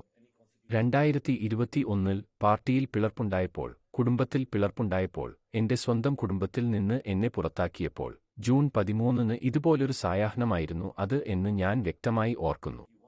ഞാൻ ഒരു നെപ്പോ കിഡ് ആണെന്ന് ആരോപിക്കപ്പെടുന്നു. പക്ഷേ എന്റെ പാർട്ടിയുടെ പേര്, എന്റെ അച്ഛൻ പാർട്ടിയിലേക്ക് തിരഞ്ഞെടുത്ത ചിഹ്നം, എന്നിൽ നിന്ന് എടുത്തുകളഞ്ഞു. 0 നിന്നും വീണ്ടും തുടങ്ങേണ്ടി വന്നു. എന്നിലുള്ള ആ വിശ്വാസം നിലനിർത്തിക്കൊണ്ടാണ് ഞാൻ ആദ്യം മുതൽ തുടങ്ങിയത്. പിന്നെയും പപ്പ എന്നോട് പറയാതെ പറഞ്ഞിരുന്ന ഒരു വരി കൂടി ഞാൻ പറയാം. അദ്ദേഹം പറയാറുണ്ടായിരുന്നു: ബുദ്ധിമുട്ടുള്ള സമയങ്ങളിൽ നിങ്ങൾക്ക് ചുറ്റും എന്താണ് സംഭവിക്കുന്നതെന്ന് നിങ്ങൾക്ക് മനസ്സിലാകുന്നില്ലെങ്കിൽ ആളുകളിലേക്ക് ഇറങ്ങിച്ചെല്ലുക, അവരെ സമീപിക്കുക, അവർ നിങ്ങൾക്ക് വഴി കാണിക്കും. ഡോറാബ്, ചിരാഗ് പാസ്വാനെക്കുറിച്ച് നിങ്ങൾ എന്താണ് വിചാരിക്കുന്നത്? വളരെ സത്യസന്ധവും മറയില്ലാത്തതുമായ ഒരാൾ. അതെ, ഞാൻ എങ്ങനെ കരുതുന്നു അവൻ ഇതിനകം അമ്മാവനുമായി ഒരു യുദ്ധത്തിലൂടെയാണ്. അതിനാൽ അയാളും തേജസ്വിയും ഇപ്പോൾ പരീക്ഷിക്കപ്പെടുകയാണ്. അവർ കുളത്തിലേക്ക് വലിച്ചെറിയപ്പെട്ട ചെറുപ്പക്കാർ മാത്രമല്ല, അവർ പരീക്ഷിക്കപ്പെട്ടിട്ടുണ്ട്. അവർ യുദ്ധം ചെയ്തു. അവർ എന്തെല്ലാമോ നേടിയിട്ടുമുണ്ട്. അതിനാൽ അടുത്ത തലമുറ പോരാട്ടത്തിന് അവർ ശരിക്കും തയ്യാറാണെന്ന് ഞാൻ കരുതുന്നു. എന്നാൽ 20 വർഷത്തിലേറെയായി മുഖ്യമന്ത്രിയായി തുടരുന്ന നിതീഷ് കുമാറിൽ നിന്ന് അധികാരം ഏറ്റെടുക്കാൻ വ്യക്തമായ ഒരു നേതാവുള്ള ഒരു ശ്രേണി JDU ഇതുവരെ നിർമ്മിച്ചിട്ടില്ല. ചിരാഗ് പാസ്വാൻ അഭിമുഖീകരിച്ച കാര്യങ്ങളിലൊന്ന് അദ്ദേഹത്തിന്റെ നേതാവായ നിതീഷ് കുമാറിന്റെ അഭിപ്രായങ്ങളാണ്. നിതീഷ് കുമാർ പറയുന്നു കുടുംബരാഷ്ട്രീയമെന്ന്. യഥാർത്ഥത്തിൽ അദ്ദേഹം കുടുംബരാഷ്ട്രീയമാണ്. അവർക്ക് അത് അത്ര ഇഷ്ടപ്പെട്ടില്ല എന്ന് ഞാൻ കരുതുന്നു, അല്ലേ? ഇല്ല, പക്ഷേ എനിക്ക് അവരിൽ ഇഷ്ടപ്പെട്ടത് കാര്യങ്ങൾ മോശമാകുമ്പോഴെല്ലാം അവർ പറയാറുള്ള ഒന്നാണ്: ഞാൻ മടങ്ങിവരും, ഞാൻ ജനങ്ങളിലേക്ക് പോകും, ഞാൻ യുദ്ധം ചെയ്യും, ഞാൻ തിരിച്ചുവരും എന്ന വസ്തുത. അമ്മാവനും വഴിയനുമല്ല, അച്ഛന്റെ പിൻഗാമിത്താണെന്ന് BJP തിരിച്ചറിഞ്ഞുവെന്നത് അദ്ദേഹം തെളിയിച്ചുവെന്ന് ഞാൻ കരുതുന്നു. അതുകൊണ്ടാണ് അദ്ദേഹത്തിന് ഇത്തവണ സഖ്യത്തിൽ സീറ്റ് ലഭിച്ചത്. നിയമസഭാ തെരഞ്ഞെടുപ്പിൽ സഖ്യകക്ഷിയാണെങ്കിലും സ്വന്തം സ്ഥാനാർത്ഥികളെ നിർത്തിയതും നിതീഷിനോട് അസ്വസ്ഥനാണ്. അത് നിതീഷിന് ഒരുപാട് സീറ്റുകൾ നഷ്ടപ്പെടുത്തി. ഇപ്പോൾ ഈ തിരഞ്ഞെടുപ്പ് ഏതാണ്ട് ഇവിടെ വിളവെടുപ്പ് കാലവുമായി ഒത്തുപോകുന്നു. കൊടും ചൂടാണ്. മിക്ക വിളവെടുപ്പും ഇപ്പോഴും കൈകൊണ്ട് നടക്കുന്നു. ഈ ഭാഗത്ത് എവിടെയും കമ്പൈൻഡ് ഹാർവെസ്റ്ററുകൾ ഇല്ല. കൂടുതലും സ്ത്രീകളാണ് കൊടുംചൂടിൽ പാടത്ത് ഇറങ്ങി വിളവെടുപ്പ് നടത്തുന്നത്. പുരുഷന്മാർ അവരുടെ വീടിന്റെ തണലിൽ വിശ്രമിക്കുമ്പോൾ. സത്യം പറഞ്ഞാൽ വിളവെടുപ്പ് തുടങ്ങിയ കുറച്ച് ആളുകളെ ഞങ്ങൾ കണ്ടു. കുറച്ച് മാത്രം. വോട്ടിംഗിന്റെ കാര്യം വരുമ്പോൾ നഗര ഗ്രാമങ്ങളുടെ നാമമാത്രമായ വിഭജനമേ നിലനിൽക്കുന്നുള്ളൂ. 2020 സംസ്ഥാന നിയമസഭാ തിരഞ്ഞെടുപ്പിൽ നഗര വോട്ടർമാർക്കിടയിൽ BJP കൂടുതൽ ശക്തമായിരുന്നു. നഗരപ്രദേശങ്ങളിൽ 43% വോട്ട് നേടി. ഗ്രാമപ്രദേശങ്ങളിൽ അവർക്ക് 7% വോട്ട് കുറഞ്ഞു. ഗ്രാമപ്രദേശങ്ങളിൽ വെറും 36% വോട്ട് മാത്രം നേടി. UPA നഗരപ്രദേശങ്ങളിലും മികച്ച പ്രകടനം കാഴ്ചവെച്ചു, എന്നാൽ വളരെ ചെറിയ വ്യത്യാസം വെറും 3% ആയിരുന്നു. ഇപ്പോൾ വിളവെടുപ്പ് നടത്തുന്ന സ്ത്രീകളോട് സംസാരിക്കുമ്പോൾ ഗ്രാമീണ മേഖലകളോടുള്ള അവഗണന വളരെ വ്യക്തമാണ്. അവരുടെ ജീവിതം കടുത്ത ദാരിദ്ര്യത്തിലും പ്രയാസത്തിലും മുങ്ങിക്കിടക്കുകയാണിപ്പോൾ. രാവിലെ എത്ര മണിക്കാണ് ഇവിടെ വരുന്നത്? ഞാൻ രാവിലെ 8 മുതൽ 10 വരെ പണിയെടുക്കും. ശരി, രാവിലെ 8 മുതൽ 10 വരെ. പിന്നെ വൈകുന്നേരമായാലോ? വൈകുന്നേരം 3 മണി മുതൽ 6 മണി വരെ പണിയെടുക്കും. സ്ത്രീകൾ മാത്രമാണോ ജോലി ചെയ്യുന്നത്? ഇല്ല, ആണുങ്ങളും ജോലി ചെയ്യുന്നു. എന്നാൽ ഇവിടെ ജോലി ചെയ്യുന്ന പുരുഷന്മാരെ എനിക്ക് കാണാൻ കഴിയുന്നില്ല. നിങ്ങളുടെ ഭർത്താവ് എന്തു ചെയ്യുന്നു? കൂലിപ്പണി ചെയ്യുന്നു. നിങ്ങൾ പഠിക്കാൻ പോകുന്നുണ്ടോ? ഞാൻ 11 ക്ലാസ്സിലാണ്. 11 ക്ലാസ്സിലാണല്ലേ? അതിനുശേഷം എന്ത് ചെയ്യും? എനിക്ക് നീറ്റ് ചെയ്യണം. അവൻ എങ്ങനെ ചെയ്യും? അവന്റെ സ്വപ്നങ്ങൾ നമുക്ക് എങ്ങനെ നിറവേറ്റാനാകും? ഞങ്ങൾക്ക് പണമില്ല, അപ്പോൾ ഞങ്ങൾ അത് എങ്ങനെ ചെയ്യും? കൂടുതലും സ്ത്രീകളാണ് ജോലി ചെയ്യുന്നത്. പുരുഷന്മാർ അത്രയധികം ജോലി ചെയ്യുന്നില്ലേ? സ്ത്രീകൾ കൂടുതൽ ജോലി ചെയ്യുന്നു. എന്തുകയാണ്ട് അങ്ങനെ? ഞാൻ 3 മണിക്ക് ഇവിടെ വരും, രാത്രി 7 മണിക്ക് പോകും. പണിയൊക്കെ നിങ്ങൾ ചെയ്യുമോ? അതെ. എത്ര മാസത്തിനുള്ളിൽ നിങ്ങൾ ഇത് പൂർത്തിയാക്കും? ഇന്ന് രാത്രി ഇത് പൂർത്തിയാക്കും. തളർന്നു പോകുന്നില്ലേ? ഞാൻ എന്തു ചെയ്യും? ഒരു ഫാമിൽ കൂലിപ്പണി ചെയ്യണം, അങ്ങനെ എനിക്ക് സമ്പാദിക്കാനും ഭക്ഷണം കഴിക്കാനും കഴിയും. നിങ്ങളുടെ ജോലി സമയങ്ങൾ എന്തൊക്കെയാണ്? ഞാൻ പുലർച്ചെ 3 മണിക്ക് ഇവിടെ വരുന്നു. പുലർച്ചെ 3 മണിക്ക്? അതെ, പുലർച്ചെ 3 അല്ലെങ്കിൽ 4 മണിക്ക്. രാത്രി 8 മണിക്ക് ഞങ്ങൾ തിരികെ പോകും. രാത്രി 8 മണിയോട് കൂടി ഇരുട്ടുമ്പോൾ നിങ്ങൾ തിരികെ പോകുമോ? വിളവെടുപ്പ് കാലത്തിന് ശേഷം നിങ്ങൾ എന്തു ചെയ്യും? നമ്മൾ വീട്ടിൽ തന്നെ ഇരിക്കണം. നിങ്ങൾ വേറെ എന്തെങ്കിലും ജോലി ചെയ്യാറുണ്ടോ? സമ്പാദിക്കാൻ പ്രയാസമാണോ? എനിക്ക് ജോലി കിട്ടിയാൽ തീർച്ചയായും ഞാൻ പോകും. എന്തു തരം ജോലി? ദിവസവേതന തൊഴിലാളി. ഇതിൽ നിന്ന് നിങ്ങൾ എത്രമാത്രം സമ്പാദിക്കുന്നു? ഗോതമ്പും അരിയും കിട്ടും. നിങ്ങൾ ഇതെല്ലാം പൂർത്തിയാക്കുമ്പോൾ അപ്പോൾ എനിക്ക് 20 കിലോഗ്രാം ലഭിക്കും. ജോലി ചെയ്തില്ലെങ്കിൽ എങ്ങനെ ഭക്ഷണം കിട്ടും? ഞങ്ങൾ 4 സഹോദരന്മാരും സഹോദരിമാരുമാണ്. പഠിക്കുന്നത് ഞാൻ മാത്രമല്ല, അവർക്കും പഠിക്കണം. ഞങ്ങൾ വളരെ പാവപ്പെട്ടവരാണ്. താമസിയാതെ ഞങ്ങൾക്ക് കൃഷി ചെയ്യാൻ സ്ഥലമില്ലാതാകും. കെട്ടിടങ്ങൾ പണിയുന്നു, അപ്പോൾ നമുക്ക് ഗോതമ്പും മറ്റും വിളവെടുക്കാൻ കഴിയില്ല. പൊതിവളത്തിന് 400 രൂപ. നേരത്തെ 50 കിലോഗ്രാം ലഭിച്ചിരുന്നെങ്കിൽ ഇപ്പോൾ 45 കിലോഗ്രാമാണ്. ഒരു കർഷകൻ ആയതുകൊണ്ട് എന്ത് പ്രയോജനം? ഞാൻ ഒരു തൊഴിലാളിയാണ്, കർഷക തൊഴിലാളി. ഈ വയലുകളല്ലാതെ മറ്റൊന്നും എനിക്കില്ല. ഞാൻ സമ്പാദിക്കുകയും എനിക്ക് ഭക്ഷണം ലഭിക്കുന്നുണ്ടെന്ന് ഉറപ്പാക്കുകയും വേണം. നിങ്ങൾ സ്വയം ഒരു കർഷകനായി രജിസ്റ്റർ ചെയ്തിട്ടില്ലേ? ഞാൻ ഫോം പൂരിപ്പിച്ചു, എന്നാൽ അതിന് അനുമതി ലഭിച്ചില്ല. കാര്യമെന്താണെന്ന് എനിക്കറിയില്ല. അത് ക്ലിയർ ചെയ്യാൻ എവിടെയാണ് പോകേണ്ടത്? ഇവിടെ ജോലി ഉപേക്ഷിച്ച് ഓഫീസുകൾ ചുറ്റിനടന്നാൽ ഞങ്ങൾ എന്ത് കഴിക്കും? കുഴപ്പമില്ല, മോദിജി നല്ല പ്രവർത്തികൾ ചെയ്തു. സംസാരിച്ചത് നന്നായി. കൊടും വെയിലത്ത് ജോലി ചെയ്യുന്ന ആളുകളെയും സ്ത്രീകളെയും നിങ്ങൾ കണ്ടു. അവർ വെറും വാടകക്കാരാണ്. അവർ വെട്ടിയതിന്റെ ഒരു പങ്ക് അവർക്ക് ലഭിക്കുന്നു. പിന്നെ തൊഴിലവസരമില്ല. ഇതിനുശേഷം വരുമാനം കിട്ടാനുള്ള അവസരവുമില്ല. അത് ശരിയാണ്. കൂടാതെ അവരിൽ പലർക്കും അവരുടെ ഭർത്താക്കന്മാർ പട്ടണങ്ങളിൽ താമസിക്കുന്നുണ്ടെന്നും മറക്കരുത്. ചിലപ്പോൾ വിളവെടുപ്പിനായി മടങ്ങി വരാൻ കഴിയുന്നവർ. അവർക്കെല്ലാം ഒരേ സമയം തിരിച്ചു വരാൻ കഴിയില്ല. അതിനാൽ ചിലർ വിളവെടുപ്പിനായി പഞ്ചാബിലേക്ക് പോകുന്നു. അതിനാൽ ഇവിടെ നിന്ന് പഞ്ചാബിലേക്ക് കുടിയേറ്റം നടക്കുന്നുണ്ട്. അതിനാൽ സ്ത്രീകളുടെ കാര്യത്തിൽ ഇത് ബുദ്ധിമുട്ടാണെന്ന് ഞാൻ കരുതുന്നു. അതെ, വളരെയധികം. ഇത് ശരിക്കും കഠിനമാണ്. പക്ഷേ അത് ഗ്രാമപ്രദേശങ്ങളോടും സ്ത്രീകളോടുമുള്ള അവഗണനയുടെ അടയാളമാണ്, പ്രത്യേകിച്ച് വിളവെടുപ്പ് സമയത്ത്. അതെ, അതായത് പറമ്പിലാണുങ്ങൾ ഉണ്ടായിരുന്നപ്പോഴും വെട്ടുന്നത് പെണ്ണുങ്ങളായിരുന്നു. അവർ സാധനങ്ങൾ ശേഖരിക്കുക മാത്രമാണ് ചെയ്യുക. യന്ത്രങ്ങൾ ഉണ്ടെങ്കിൽ അത് പ്രവർത്തിക്കുകയും അവരായിരിക്കും. അവർ മേൽനോട്ടം വഹിക്കുകയാണ്. അതാണോ പുരുഷന്മാർ ചെയ്യേണ്ടത്? തീർച്ചയായും അല്ല. എനിക്ക് തോന്നുന്നു ബാജ് പറയുന്നത് ഇത് ഗ്രാമീണ മേഖലകളെ അവഗണിക്കുന്നു എന്നാണ്. ഇത് സ്ത്രീകളെ അവഗണിക്കുന്നു എന്നാണ്. പ്രത്യേകിച്ച് വിളവെടുപ്പ് സമയത്ത് ഇത് പ്രത്യക്ഷവും ദുരന്തവുമാണ്. ഞങ്ങൾ സംസാരിച്ച മൂന്നാമത്തെ യുവ നേതാവ് ലാലുവിന്റെ മകൻ തേജസ്വി യാദവ് ആയിരുന്നു. പക്ഷേ വ്യക്തമായും സ്വന്തം നിലയിൽ ഒരു രാഷ്ട്രീയ ബ്രാൻഡായി മാറുകയാണ്. പ്രത്യേകിച്ച് തെക്കൻ ബീഹാറിൽ നിതീഷിന്റെയും മോദിയുടെയും പ്രധാന പ്രതിപക്ഷമായി അദ്ദേഹം കണക്കാക്കപ്പെടുന്നു. കാരണം അദ്ദേഹം ഉപമുഖ്യമന്ത്രിയായിരുന്നപ്പോൾ ജോലികളിൽ വളരെയധികം സംഭാവനകൾ നൽകിയതായി തൊഴിൽ, ഭാവി, വിലക്കയറ്റം, അഴിമതി എന്നിവയെക്കുറിച്ച് പറയുന്നവർ തെരഞ്ഞെടുപ്പിൽ മുന്നിലെത്തും. 5 മാസത്തിനുള്ളിൽ 17 ലക്ഷം തൊഴിലവസരങ്ങൾ നൽകിയതിനാൽ RJD തൊഴിലില്ലായ്മ ഇല്ലാതാക്കും. നിതീഷ് കുമാറിന്റെ പിന്തുണയോടെ അധികാരത്തിലെത്തിയ ലാലു പ്രസാദിന്റെ മകൻ തേജസ്വി യാദവ്. തെരഞ്ഞെടുപ്പുകൾ കാരണം മാത്രമാണ് അദ്ദേഹം ജോലി നൽകിയതെന്ന് ഞാൻ കരുതുന്നു. ഏകദേശം 2 ലക്ഷമോ അതിൽ കൂടുതലോ ജോലി. എല്ലാവർക്കും ജോലി വേണം. തെരഞ്ഞെടുപ്പിന് മുമ്പ് എല്ലാവരും തൊഴിലവസരങ്ങൾ വാഗ്ദാനം ചെയ്യുമെങ്കിലും തിരഞ്ഞെടുപ്പിന് ശേഷം ഒന്നും സംഭവിക്കുന്നില്ല. വോട്ട് കിട്ടാനുള്ള ഒരു അടവ് മാത്രം. ആരാണ് നിങ്ങൾക്ക് ജോലി തരുന്നത്, ഇന്ത്യ അല്ലെങ്കിൽ ഇന്ത്യ? ഞാൻ ബീഹാറിനെ കുറിച്ചാണ് സംസാരിക്കുന്നത്. ഇന്ത്യ തൊഴിലില്ലായ്മ വളരെയധികം ഉയർന്നു. ജോലി ഒഴിവുകൾ വളരെ കുറവാണ്. ആളുകൾ പഠിക്കുന്നു, പക്ഷേ പഠിച്ചതിന് ശേഷവും ആളുകൾക്ക് ജോലിയില്ല. ഇതൊരു വലിയ പ്രശ്നമാണ്. ജോലിക്ക് തേജസ്വി യാദവ് നല്ലതാണ്. ജോലികൾ കുറവോ കൂടുതലോ? ജോലികൾ എവിടെയാണ്? തേജസ്വി ജോലി നൽകിയെങ്കിലും അതിനുശേഷം സർക്കാർ മാറി. അത് മറിയുകയാണ്. തേജസ്വി യാദവ് ഉപമുഖ്യമന്ത്രിയായിരുന്നപ്പോൾ അദ്ദേഹം നല്ല ജോലി ചെയ്യുകയും യുവാക്കൾക്ക് തൊഴിൽ നൽകുകയും ചെയ്തു. ജോലി കിട്ടിയ കാരണം കൊണ്ട് ഇത്തവണ യുവാക്കൾ വോട്ട് ചെയ്യും. ഞാൻ പോയി ആളുകളോട് ചോദിച്ചു, ദാരിദ്ര്യം ഇല്ലാതായിട്ടുണ്ടോ? പണപ്പെരുപ്പം കൂടുകയോ കുറയുകയോ ചെയ്തിട്ടുണ്ടോ? നിങ്ങൾക്ക് ജോലി ലഭിച്ചിട്ടുണ്ടോ? കുടിയേറ്റം നിലച്ചോ ഇല്ലയോ? 22-ൽ വരുമാനം ഇരട്ടിയാക്കുമെന്ന് മോദിജി കർഷകർക്ക് വാഗ്ദാനം ചെയ്തിരുന്നു. എല്ലാവർക്കും ഒരു അടച്ചുറപ്പുള്ള വീടും. അതുകൊണ്ട് ഇപ്പോൾ ആളുകൾ അത് തിരിച്ചറിയുന്നു. അതുകൊണ്ട് ഇതൊക്കെയാണ് യഥാർത്ഥ പ്രശ്നങ്ങൾ എന്ന് അവരെ മനസ്സിലാക്കി കൊടുക്കണം. ഞങ്ങൾ നേതാക്കളാണ്, ആളുകളെ മനസ്സിലാക്കേണ്ടത് ഞങ്ങളുടെ കടമയാണ്. എന്നാൽ BJP വളരെ ബുദ്ധിപരമായാണ് കളിക്കുന്നത്. അവർ യഥാർത്ഥ വിഷയങ്ങളിൽ സംസാരിക്കില്ല. പ്രശ്നങ്ങൾ വഴിതിരിച്ചുവിടാൻ അവർ ആഗ്രഹിക്കുന്നു. JDUവിന് ഭാവിയില്ലെന്ന് ഞാൻ വിശ്വസിക്കുന്നു. JDUവിൽ നിന്നുള്ളവർ ഒന്നുകിൽ BJPയിലോ RJDയിലോ ചേരും. അവർക്ക് ഭാവിയില്ല. ഞങ്ങളുടെ പ്രകടനം ഞങ്ങൾ നൽകിയിട്ടുണ്ടെന്ന് ഞാൻ വിശ്വസിക്കുന്നു. ഞാൻ മുഖ്യമന്ത്രിയായാൽ 10 ലക്ഷം പേർക്ക് തൊഴിൽ നൽകുമെന്ന് ഞങ്ങൾ തെരഞ്ഞെടുപ്പിൽ പ്രതിജ്ഞയെടുത്തു. പിന്നെ ആ സമയത്ത് നിതീഷ് ജി പറയുമായിരുന്നു, നിങ്ങൾക്ക് എവിടെ നിന്ന് പണം കിട്ടുമെന്ന്. അച്ഛന്റെ പക്കൽ നിന്ന് പണം കിട്ടുമോ? അത് അസാധ്യമാണ്. പക്ഷേ ഞാൻ ഉപമുഖ്യമന്ത്രിയായപ്പോൾ അതായിരുന്നു അവസ്ഥ എന്ന് ആളുകൾ എന്നോട് ചോദിക്കും. മാധ്യമങ്ങൾ എന്നോട് ചോദിക്കും. ഇപ്പോൾ ഞാൻ സർക്കാരിലാണ്. ഞാൻ എന്ത് പറയും?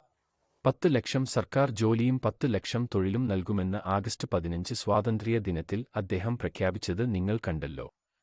അത് ആരുടെ ആശയമായിരുന്നു? ആരാണ് ജനങ്ങൾക്ക് വാഗ്ദാനം ചെയ്തത്? 17 മാസത്തിനുള്ളിൽ ഞങ്ങൾ 5 ലക്ഷം പേർക്ക് സർക്കാർ ജോലി നൽകി. നരേന്ദ്രമോദിജിയും ഇത്രയധികം ജോലി നൽകിയിട്ടുണ്ടാകില്ല, മറ്റൊരു സംസ്ഥാന സർക്കാരുമല്ല. അതിനാൽ ഞങ്ങൾ കുറച്ച് കാര്യങ്ങൾ പഠിച്ചു. ഇത്തവണയും ഞങ്ങൾ ഇന്ന് പ്രകടന പത്രികയും പുറത്തിറക്കി. യുവാക്കൾക്ക് 1 കോടി തൊഴിൽ നൽകുമെന്ന് ഞങ്ങൾ വാഗ്ദാനം ചെയ്തിട്ടുണ്ട്. എന്നാൽ ഒരു ഉപമുഖ്യമന്ത്രി എന്ന നിലയിലും അദ്ദേഹം യഥാർത്ഥത്തിൽ തൊഴിലിനായി എന്തെങ്കിലും ചെയ്തു? നോക്കൂ, മറ്റു പാർട്ടികൾ പറയുന്നത് ഒരു സർക്കാർ നയമാണ് ഉചിതമെന്ന് അത് തന്റേതാക്കി. അത് ശരിക്കും സർക്കാർ നയമാണ്. പക്ഷേ അയാൾക്ക് ആശയം ലഭിച്ചു. പക്ഷേ അത് നടപ്പാക്കുക എന്നത് ഒരു പ്രധാന കാര്യമാണ്. അതെ, അവൻ നടപ്പിലാക്കി. അതിന്റെ ക്രെഡിറ്റ് എടുത്തു. സത്യത്തിൽ BJP നേതാവ് പറഞ്ഞു, നിങ്ങൾക്കറിയാമോ, ഇതെല്ലാം ഞങ്ങളുടെ നയങ്ങളാണ്. പക്ഷേ അത് നേടിയതും അവനുമായി ബന്ധിപ്പിച്ചതും അവനാണ്. അപ്പോൾ ആളുകൾ പറഞ്ഞു, ഞങ്ങൾക്ക് ജോലി തന്ന ആളാണ് അദ്ദേഹം. അദ്ദേഹം വെറുമൊരു ജനനേതാവല്ലെന്ന് നിങ്ങളോട് ചോദിക്കാൻ ഞാൻ ആഗ്രഹിച്ചു. അദ്ദേഹത്തിന് ചില ഭരണപരമായ കഴിവുകളും ഉണ്ട്. വോട്ടർമാർ അതിനെക്കുറിച്ച് വളരെയധികം സംസാരിച്ചതായി നിങ്ങൾ കണ്ടെത്തിയോ? അദ്ദേഹം ജോലി നൽകിയതിനെക്കുറിച്ചാണ് അവർ സംസാരിച്ചതെന്ന് ഞാൻ കരുതുന്നു. പക്ഷേ ലാലു ശ്രദ്ധ കേന്ദ്രീകരിച്ചിരുന്ന തന്റെ ജാതിയിൽ യാദവ വിഭാഗത്തിൽപ്പെട്ട മുസ്ലിങ്ങൾക്ക് അല്ലാതെ മറ്റു ജാതിക്കാർക്ക് ടിക്കറ്റ് നൽകി പാർട്ടിയുടെ അടിത്തറ വിശാലമാക്കാൻ ശ്രമിച്ചതാണ് അദ്ദേഹം ചെയ്ത മറ്റൊരു കാര്യം. ബീഹാർ തെരഞ്ഞെടുപ്പിനെ കുറിച്ച് കേൾക്കുന്ന ഒരു ക്ലീശയാണ്, ഏത് വിഷയവും ജാതിയെക്കുറിച്ചാണ് മാക്കുന്നത്. 100% ഒരു വഴിക്കും 100% മറ്റൊരു വഴിക്കും വോട്ട് ചെയ്യുമെന്ന ധാരണയിലാണ് പലരും. മൊത്തത്തിലുള്ള ഏകത. കഴിഞ്ഞ ലോക്സഭാ തെരഞ്ഞെടുപ്പിൽ വ്യത്യസ്ത ജാതിക്കാർ എങ്ങനെ വോട്ട് ചെയ്തു എന്നതിനെക്കുറിച്ചുള്ള ചില പ്രബുദ്ധമായ വിവരങ്ങൾ ഇതാ. BJPക്കും NDAക്കും വോട്ട് ചെയ്യാൻ ശ്രമിക്കുന്ന ജാതികൾ സവർണ ബ്രാഹ്മണരും രജപുത്രരും ഭൂമിഹാറുകളുമാണ്. അവർ 70% BJPക്ക് വോട്ട് ചെയ്തു. BJPക്ക് OBC പിന്തുണ 69% ആയിരുന്നു. ഏതാണ്ട് സമാനമായ തീവ്ര പിന്നോക്ക ജാതിക്കാർ ബിജെപിക്ക് വോട്ട് ചെയ്തത് 59% മാത്രം. അവർക്ക് മണ്ണിടിച്ചിൽ ഉണ്ടായതിൽ അതിശയിക്കാനില്ല. മറുവശത്ത് യാദവരുടെ 58% യുപിഎക്കും 63% മുസ്ലിങ്ങൾ യുപിഎക്കും വോട്ട് ചെയ്തു. അതിനാൽ നിങ്ങൾ അതിനെക്കുറിച്ചാണ് സംസാരിച്ചത്. അവർ വളരെ ധ്രുവീകരിക്കപ്പെട്ടു. ഇപ്പോൾ അവൻ അത് പ്രചരിപ്പിക്കാൻ ശ്രമിക്കുന്നു. സ്ഥാനാർത്ഥി തിരഞ്ഞെടുപ്പാണ് സൂചകം. ഇപ്പോൾ ഡോറാബ്, നിങ്ങൾക്ക് 4-5 വലിയ വ്യക്തിത്വങ്ങളെ തരൂ, ഒരാൾ പിന്തുടരേണ്ട ഹെവിവെയ്റ്റുകൾ. എന്താണ് സംഭവിക്കുന്നതെന്ന് കാണുക. ബീഹാറിൽ ധാരാളം മുതിർന്ന നേതാക്കളുണ്ട്. അവയിൽ പലതും മേച്ചിൽ പുറത്താക്കിയിരിക്കുന്നു. അതിനാൽ ഞങ്ങൾ അവരെക്കുറിച്ച് സംസാരിക്കില്ല. തെരഞ്ഞെടുപ്പിൽ നിൽക്കുന്ന യുവതലമുറയിൽ നിന്ന് നമുക്ക് തുടങ്ങാം. 1977 ലോകത്തിലെ ഏറ്റവും വലിയ ഭൂരിപക്ഷത്തോടെ വിജയിച്ച തന്റെ പിതാവിന്റെ സീറ്റായ ഹാജിപൂരിൽ നിന്ന് ചിരാഗ് പാസ്വാൻ. പിന്നെ ജിതൻ റാം മാഞ്ചി ഈ ഇരിപ്പിടത്തിൽ നിൽക്കുന്നു. എല്ലായിടത്തും രാഷ്ട്രീയമായി നന്നായി സഞ്ചരിച്ചു. ലോക്സഭയിലെ തന്റെ പ്രകടനം വളരെ മോശമാണെന്നും ഉത്തരവാദിത്തം തനിക്കാണെന്നും നിതീഷിന് തോന്നിയപ്പോൾ 8-10 മാസം മുഖ്യമന്ത്രി. അങ്ങനെ 8 മുതൽ 10 മാസം വരെ അദ്ദേഹത്തെ മുഖ്യമന്ത്രിയാക്കി. അങ്ങനെ ജിതൻ റാം മാഞ്ചിയുണ്ട്. കഴിഞ്ഞ തവണ തോറ്റ പക്ഷത്തായിരുന്നു, അക്കൊപ്പമായിരുന്നു. ഇത്തവണ എക്കൊപ്പം വിജയിക്കുമെന്ന പ്രതീക്ഷയിലാണ് അദ്ദേഹം. കഴിഞ്ഞ തവണ കനയ്യകുമാറിനെതിരെ പോരാടിയ ഗിരിരാജ് സിംഗ് മന്ത്രിസഭയിലെ മുതിർന്ന മന്ത്രിയാണ്. കുത്ത്. പിന്നെ IAS വിട്ട് രാഷ്ട്രീയത്തിൽ വന്ന് മന്ത്രിയായ ഈ സംസ്ഥാനത്തെ ഒരു IAS ഉദ്യോഗസ്ഥൻ RK സിംഗ്. അവസാനമായി ലാലു പ്രസാദ് യാദവിന്റെ 2 പെൺമക്കളാണ്. പാടലിപുത്രയിൽ നിന്ന് 2 തവണ മത്സരിച്ച മിസ ഭാരതി കഴിഞ്ഞ തവണ തോറ്റത് 3.7% മാത്രം. ഛപ്ര എന്ന യഥാർത്ഥ ഹോം സീറ്റിൽ നിന്ന് പോരാടുന്ന അദ്ദേഹത്തിന് വൃക്ക നൽകിയ 2ാമത്തെ മകൾ രോഹിണി ആചാര്യ ഇപ്പോൾ രാജീവ് പ്രതാപ് റൂഡിക്കെതിരെ മത്സരിക്കുന്നു. അവൾക്ക് വലിയ നല്ല സ്വീകരണം ലഭിക്കുന്നു. അതെ, നല്ല സ്വീകരണം. കാരണം നിങ്ങൾക്കറിയാം, ഒരു മകൾ തന്റെ പിതാവിനായി ത്യാഗം സഹിച്ചു. ശരിയാണ്. താങ്കൾ പറഞ്ഞതുപോലെ മുതിർന്ന നേതാക്കളിൽ പലരും വഴിതെറ്റി. എന്നാൽ ഞങ്ങൾ രവിശങ്കർ പ്രസാദുമായി ദീർഘവും രസകരവുമായ സംഭാഷണം നടത്തി. ബീഹാറിലെ രാഷ്ട്രീയത്തെക്കുറിച്ച് ഞാൻ നിങ്ങളോട് ഗൗരവമായി ചോദിക്കാൻ പോകുന്നു. നിതീഷ് നിങ്ങളുടെ അടുത്തേക്ക് വന്നു, അല്ലെങ്കിൽ നിങ്ങൾ അവന്റെ അടുത്തേക്ക് പോയി. ഒരേ കഥയുടെ 2 വശങ്ങൾ. എന്നാൽ അവൻ അങ്ങോട്ടും ഇങ്ങോട്ടും പോയിട്ടുണ്ട്. ഇപ്പോൾ അവൻ തികച്ചും ദുർബലനാണ്. അവൻ പടിയിറങ്ങാൻ തീരുമാനിച്ചാൽ അവൻ ദുർബലനായിരിക്കുമ്പോൾ അടുത്തത് എന്താണ്? കുറച്ച് വാക്കുകളുണ്ട്. ഒന്നാമതായി നിങ്ങൾ ഒരു പശ്ചാത്തലം ഓർക്കണം. അഴിമതിക്കെതിരെ ലാലു പ്രസാദിന്റെ ദുർഭരണത്തിനെതിരെ പോരാടിയതിനാലാണ് നിതീഷ് ജിയും ഞങ്ങളും ഒന്നിച്ചത്. കാലിത്തീറ്റ കുംഭകോണം. ഞാൻ അഭിഭാഷകനായിരുന്നു. സുശീൽ മോദിയായിരുന്നു ഹർജിക്കാരൻ. അദ്ദേഹത്തിന്റെ പാർട്ടിയിലെ ലല്ലൻ സിംഗും ഒരു ഹർജിക്കാരനായിരുന്നു. RJDയുടെ ശിവാനന്ദ് തിവാരി ഒരു ഹർജിക്കാരനാണ്. ലാലു ജയിലിലേക്ക് പോയി ശിക്ഷിക്കപ്പെട്ടു. പിന്നീട് ബിറ്റുമിൻ കുംഭകോണം. ഇത് ഇന്ത്യയുടെ രാഷ്ട്രീയത്തിലും ബീഹാറിന്റെ രാഷ്ട്രീയത്തിലും ഒരു ടെക്ടോണിക മാറ്റത്തിന് കാരണമായി. എനിക്ക് ഭൂതകാലത്തിലേക്ക് പോകാൻ കഴിയില്ല. യാഥാർത്ഥ്യം, നിതീഷ് കുമാർ അവന്റെ അടുത്തേക്ക് മടങ്ങി, ഞങ്ങളുടെ അടുത്തേക്ക് മടങ്ങി, അവന്റെ അടുത്തേക്ക് മടങ്ങി. വർത്തമാനകാലം കാണണം. ഡോക്ടർ റോയ്, നിങ്ങൾ പറഞ്ഞതിൽ കാര്യമുണ്ട്. നിതീഷിന് ശേഷം എന്ത് സംഭവിക്കും? ഇതൊരു സാങ്കല്പിക ചോദ്യമാണ്. ഞങ്ങൾക്ക് ഒരു സാങ്കല്പിക ഉത്തരം നൽകണം. അതെ, എനിക്ക് സാങ്കല്പിക ഉത്തരം നൽകാൻ കഴിയില്ല. നിതീഷ് ജി അവിടെയുണ്ട്. പാർട്ടിയെക്കുറിച്ച് അദ്ദേഹം എന്ത് തീരുമാനമാണ് എടുക്കുന്നത്? ആരാണ് വരുന്നത്? ജെഡിയുവുമായി വളരെ ഊഷ്മളമായ ബന്ധമാണ് ഞങ്ങൾ പുലർത്താൻ പോകുന്നത്. അവർ ഞങ്ങളുടെ അടുത്ത് വന്നിരിക്കുന്നു. ഒപ്പം ബിജെപിയും ജെഡിയുവും ഒരുമിച്ച് ചേർന്നതിന് വലിയ ഇടമുണ്ട്. അദ്ദേഹം മുഖ്യമന്ത്രിയായി ദീർഘകാലം പ്രവർത്തിച്ചിട്ടുണ്ടോ? കാരണം കോർപ്പറേറ്റ് ജീവിതത്തിൽ പോലും 10 ഒറ്റത്തവണ വർഷങ്ങൾക്ക് ശേഷം നിങ്ങൾ ഒരു സാധാരണ മനുഷ്യനെ പോലെ നിങ്ങൾക്ക് ആവിത്തീർന്നുവെന്ന് പലരും പറയുന്നു. പ്രവചനത്തെ സംബന്ധിച്ചിടത്തോളം നിങ്ങൾക്ക് ഇന്ധനം തീരുന്നു.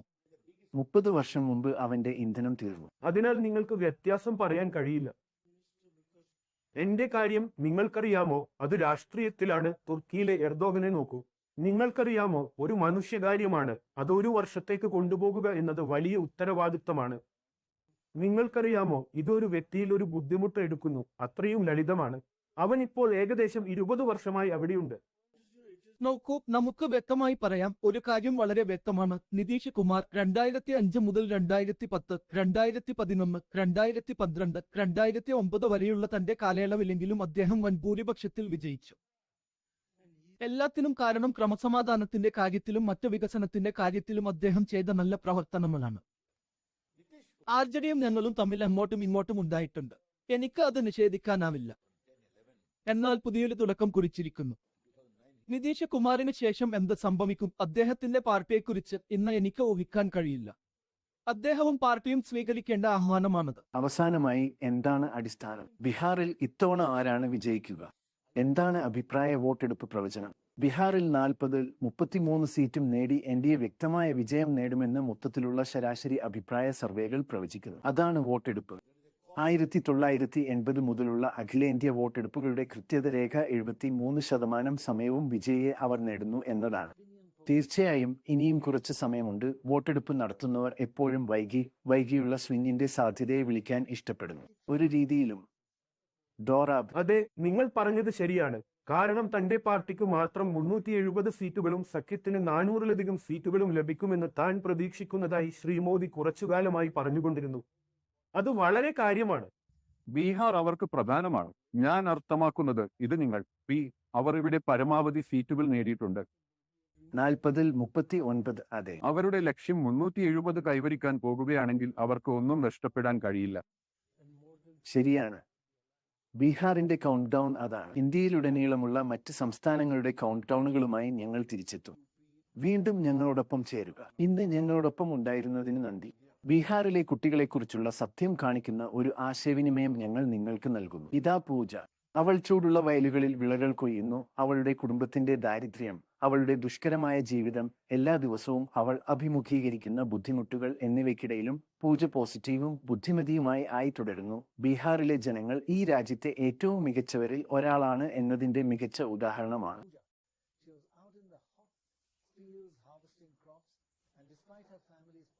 നിങ്ങൾ ഇന്ത്യ മുഴുവൻ ഭക്ഷണം നൽകുന്നുണ്ടോ? അതെ. വളരെ നല്ലത്. നിങ്ങളും ജോലി ചെയ്യുന്നുണ്ടോ? അതെ. എന്നിട്ട് നിങ്ങൾ ജോലി ചെയ്യുന്നില്ലേ? അതെ, ഞാനും ജോലി ചെയ്യുകയായിരുന്നു. അതെ, പ്രവർത്തിക്കുന്നു. അവൾ എന്റെ അമ്മയാണ്. അവൻ എന്റെ സഹോദരനാണ്. അവൻ എന്റെ മരുമകനാണ്. എന്റെ അച്ഛൻ ഒരു ഇടയനാണ്. അവൻ പുറത്ത് താമസിക്കുന്നു. അവൻ എത്ര ദൂരം പോകുന്നു? അവൻ പട്ന വരെ പോകുന്നു. ശരിക്കും? അവൻ കാൽനടയായി നടക്കുന്നു. രാത്രിയിൽ അവൻ എവിടെയായിരുന്നാലും ഗ്രാമത്തിൽ ഉറങ്ങുന്നു. വർഷം മുഴുവനും? അതെ. അവൻ എത്ര തവണ തിരിച്ചു വരുന്നു? അവൻ 6 മാസവും ഇവിടെ താമസിച്ച് ആടുകളെ മേയ്ക്കുന്നു. പിന്നെ വീണ്ടും ഇവിടെ വന്ന് രാത്രി വീട്ടിൽ തന്നെ വീണ്ടും പകൽ ആടുകളെ മേയ്ക്കുന്നു. നീ സ്കൂളിൽ പോയോ? അതെ, ഞാൻ ഈ വർഷം 10ാം ക്ലാസ് പരീക്ഷ നടത്തി. ഞാൻ മനസ്സിലാക്കുന്നു. അതുകൊണ്ടാണ് നീ ഇത്ര മിടുക്കൻ. വളരെ നല്ലത്. ഈ വർഷം 11ാം ക്ലാസ്സിൽ പ്രവേശനം നേടണം. എന്നിട്ട് അതിനുശേഷം എന്ത് ചെയ്യും? ഞാൻ പഠിക്കും. എന്നിരുന്നാലും പഠനത്തിന് പണമില്ലാത്തതിനാൽ പിന്നീട് പഠനം ഉപേക്ഷിക്കേണ്ടി വരുന്നു. ഇത് വളരെ കഠിനമാണ്. കാരണം ഞങ്ങൾ 4 സഹോദരന്മാരാണ്. 4 സഹോദരങ്ങളും സഹോദരിമാരും. എത്ര സഹോദരന്മാർ, എത്ര സഹോദരിമാർ? 2 സഹോദരന്മാരും 2 സഹോദരിമാരും. ഇവർ രണ്ടുപേരും എന്റെ സഹോദരന്മാരാണ്. പിന്നെ ഒരു സഹോദരി വീട്ടിലുണ്ട്. അവൾ ചെറുപ്പമാണ്. അവൾ നിങ്ങളെ ബുദ്ധിമുട്ടിക്കുന്നുണ്ടോ? ഇല്ല, അവൾ ചെയ്യുന്നില്ല. കുട്ടികൾ പഠിക്കണം. അതിനുശേഷം നിങ്ങൾ എന്ത് ചെയ്യും? 12ാം ക്ലാസ് കഴിഞ്ഞാൽ പിന്നെ എന്ത് ചെയ്യും? എനിക്ക് B.Ed.ന് പ്രവേശനം ലഭിക്കും. ഞാൻ വേറെ എന്ത് ചെയ്യും? കിടക്കയിൽ നിങ്ങൾക്ക് ഒരു അധ്യാപകനാകാൻ ആഗ്രഹമുണ്ടോ? അല്ലെങ്കിൽ നിങ്ങൾ എന്തായിത്തീരും? എനിക്ക് ടീച്ചറാകണം. പക്ഷേ എനിക്ക് അത്രയും പഠിക്കാൻ കഴിയില്ല. ഞങ്ങൾ വളരെ നിസ്സഹായരാണ്. ഞങ്ങൾ 4 സഹോദരന്മാരും സഹോദരിമാരുമാണ്. എനിക്ക് മാത്രമല്ല പഠിക്കേണ്ടത്, അവരും പഠിക്കും. ഞങ്ങൾ വളരെ പാവപ്പെട്ടവരാണ്. ഇതിന് ധാരാളം പണം ചിലവാകും. വീട്ടിലെ എല്ലാത്തിനും പണം കൊടുക്കണം. നിങ്ങൾ എവിടെ താമസിക്കുന്നു? അതെ, ഈ കെട്ടിടത്തിൽ. അവിടെ ഒരു ഗ്രാമമുണ്ട്, റാംപൂർ ഗ്രാമത്തിൽ. ഞാൻ മനസ്സിലാക്കുന്നു. അതിനാൽ വിത്ത് വിതയ്ക്കാത്തപ്പോൾ നിങ്ങൾ അതിനിടയിൽ എന്തു ചെയ്യും? വിളവില്ലെങ്കിൽ ഞങ്ങൾ വീട്ടിലിരിക്കും. അപ്പോൾ നിങ്ങൾക്ക് സമ്പാദിക്കാൻ കഴിയില്ലേ? ഇല്ല, ഞങ്ങൾ അരിയും ഗോതമ്പും 2 തവണ മാത്രമേ വിളവെടുക്കാറുള്ളൂ. അതെ അതെ. പച്ചരി വിളവെടുക്കാൻ ശ്രമിക്കുന്നുണ്ടെങ്കിലും അത് ശരിയായി നടക്കുന്നില്ല. അതിന്റെ അളവ് വളരെ കുറവാണ്. എന്തുകൊണ്ട്? ആവശ്യക്കാരുടെ ആവശ്യങ്ങൾ കാരണം ഞങ്ങളുടെ പണം തടയപ്പെടുന്നു. നമ്മൾ ഒരുപാട് അന്വേഷിക്കണം. അതിന് ധാരാളം പണം ചിലവാകും. വെള്ളത്തിന് പോലും പണം നൽകണം. എല്ലാത്തിനും പണം വേണം. അതെ, പണം. എല്ലാം പണമാണ്. അതിനാൽ ഞങ്ങൾ എത്രമാത്രം ചെയ്യും? നിങ്ങൾക്ക് 18 വയസ്സിൽ താഴെയാണ്. നിങ്ങൾക്ക് ഇത്തവണ വോട്ട് ചെയ്യാൻ കഴിയില്ല. ഇല്ല, എനിക്ക് 15 വയസ്സായി. 15 വയസ്സ്. താങ്കളും? 8 വർഷം. 8 വയസ്സ്. താങ്കളും? 13 വയസ്സ്. 10 വയസ്സ്. ഓ, കൊള്ളാം. നിങ്ങളുടെ ഗ്രാമത്തിൽ ആരാണ് മുന്നിലുള്ളത്? അമ്മേ, നിങ്ങൾക്കറിയാമോ ആരാണ് മുന്നിൽ? രാഷ്ട്രീയക്കാർ അറിയും. എനിക്കറിയില്ല. ആര് ജയിക്കുമെന്ന് ജനങ്ങളും അറിയണം. അവസരമുണ്ടെങ്കിൽ ലാലു യാദവ് വിജയിക്കും. അതെ, ഇപ്പോൾ അവന്റെ തരംഗമാണ്. എപ്പോഴാണ് നിങ്ങളുടെ ദിവസം ആരംഭിക്കുന്നത്? രാവിലെ 4 മണിക്ക് അമ്മ വരും. ഞാൻ 6 മണിക്ക് വരുന്നു. ഞാൻ ഇവിടെ വരുന്നതിന് മുമ്പ് ഭക്ഷണം പാകം ചെയ്യുന്നു. ഇവിടെ 6 മണിക്ക്. നിങ്ങളുടെ അമ്മ 4 മണിക്ക് ഇവിടെ ഉണ്ടോ? അതെ, ഈ സമയത്താണ് എല്ലാവരും ഇവിടെ വിളവെടുക്കാൻ വരുന്നത്. ക്ലോക്കിന്റെ 9 മണിക്ക് ഞങ്ങൾ പുറപ്പെടും. അത് ചൂടാകുമ്പോൾ. ഉച്ചയ്ക്ക് ഏകദേശം എന്നർത്ഥം. അതെ, ഞങ്ങൾ 9 മണിക്ക് പുറപ്പെട്ട് ക്ലോക്കിന്റെ 3 മണിക്ക് മടങ്ങി വരും. ശരി. അത് വളരെ ചൂടാകുമ്പോൾ. അതെ, ഇതാണ് എന്റെ ആട്. അവൾ പരി, അവളുടെ കുട്ടിയാണ്. ശരി. ഞാൻ അവൾക്ക് പേരിട്ടു. അവളുടെ പേര് പരി. എന്റെ അമ്മയാണ് അവളുടെ അമ്മക്ക് പേരിട്ടത്. ഓക്കെ. വളരെ നല്ലത്.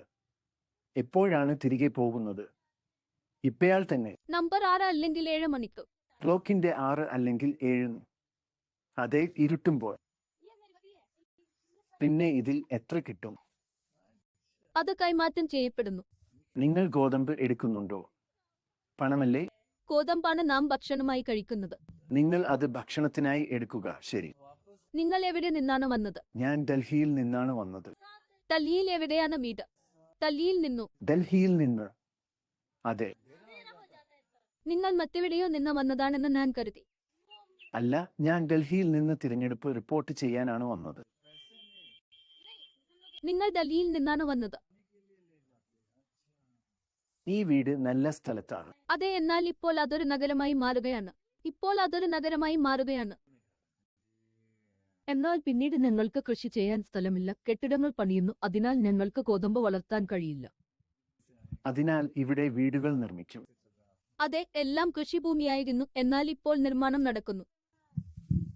ഈ പ്രദേശം ശാന്തവും കാടുമായിരുന്നു. ഇവിടെ വരാൻ പോലും ഞങ്ങൾ ഭയപ്പെട്ടു. ശരി, പക്ഷേ ഇപ്പോൾ ഇല്ലേ? ഇപ്പോഴും ഞങ്ങൾക്ക് പേടിയാണ്.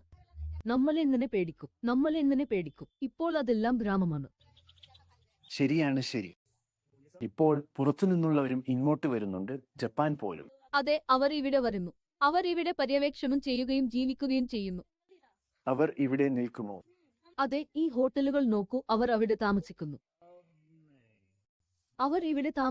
അടുത്ത മറ്റൊരാൾ ഉണ്ട്. അവരും അവിടെ താമസിക്കുന്നു. പിന്നെ നമ്മുടെ ഗ്രാമത്തിന് നേരെ ഒന്നുണ്ട്.